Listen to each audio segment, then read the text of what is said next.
I've had several people ask if I could go through how I have my FRA400 platform set up, so I thought I'd take a few minutes on this nice sunny day to try that out. The whole thing is based on the optical tube assembly, of course, which is the Askar FRA400 F56 Quintuplet Astrograph, which is a nice little instrument. It's good size, it's not too big, but basically we have the whole thing here. What I did do when I mounted it is I rotated it so that the focuser was coming up on the top side. That gave me a little bit better clearances. And then from there, I have a ZWO EAF focusing unit, which fits on there quite nicely and handles things there. As you look to the back end of this, you can see that I have a Pegasus Astrosystems Falcon camera rotator, which I really like using on my platform, so I recently added one here as well. Behind that we have the camera assembly, and the camera assembly is based on a ZWO ASI 1600 mm Pro mono camera, sporting a 8-slot, 1 1/4 inch filter wheel assembly. And that makes up the primary tube assembly. On the top, I have a Williams Optic 50mm guide scope with an ASI 290 mini camera handling the guiding role on this. And of course, all of this has recently been mounted on my ZWO AM5 mount, which is nice and light and does a really nice job for me. On the front of this, you'll notice that I have a PoleMaster camera for handling polar alignment. All my platforms have a polar alignment camera. It's part of my standard setup, and so I wanted to put one here as well. Now, I'm not using the ASI Air ecosystem for controlling this. I'm using a standard laptop and I'm using standard apps. And the reason for that is because of the camera rotator not being supported by ZWO at this time. So because of that, I wanted to be able to have a way of doing polar alignment, which was simple and straightforward.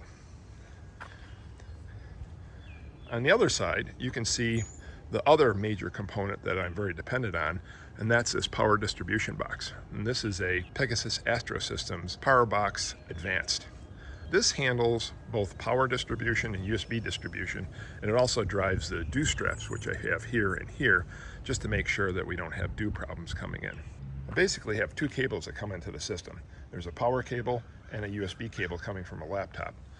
The power cable goes into a power brick. This happens to be a 10 amp power brick, which then is fed up into the Power Box Advanced. Then I have distribution at the top here. Basically what I'm driving here is I have to drive the AM5 mount.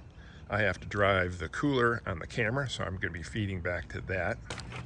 I also need to run a power connector over to the Falcon camera rotator. Then finally I'm running the controllers for the dew strip, both on the main and on the guide camera coming off of this. Now, for all that to function, I also need an environmental module that comes with the power box, and that's what I'm using there, so that everything can be automated within the power box itself. So power distribution is pretty straightforward using the power box. A little bit trickier when we start talking about USB distribution. For USB, I need to be able to have a control line coming down to the AM5. I need to be able to get something back to the 1600 camera, which is a USB 3. I need to get a control line to the Falcon camera rotator. I need to get a control line over to the ZWO EAF unit.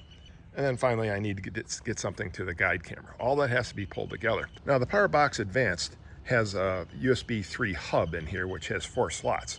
Unfortunately, you really can't use all 4 of them. One slot is a dedicated USB 3 slot, which originally I thought I'd be able to use to connect to the camera because the camera wanted a USB 3 slot.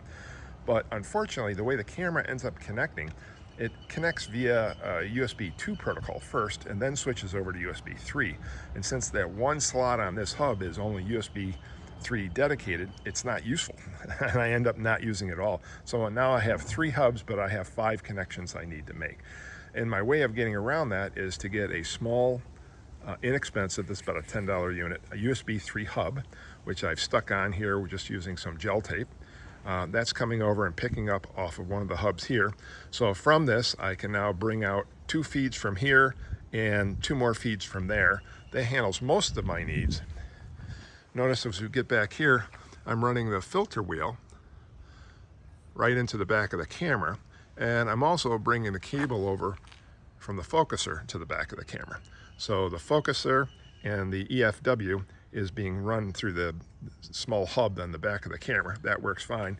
And the rest are being fed by the combination of the USB hub down here and this auxiliary hub on the top.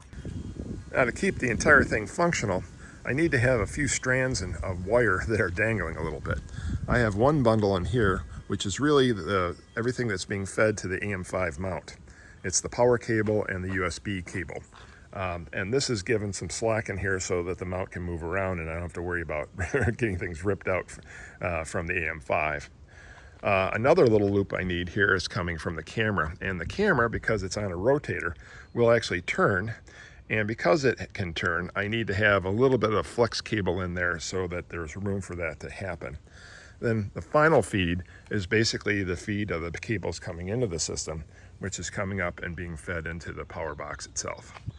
So it gets a little complicated, and it's not helped by the fact that the AM5 requires the cables to go into part of the mount, which is moving, but everything works out pretty well.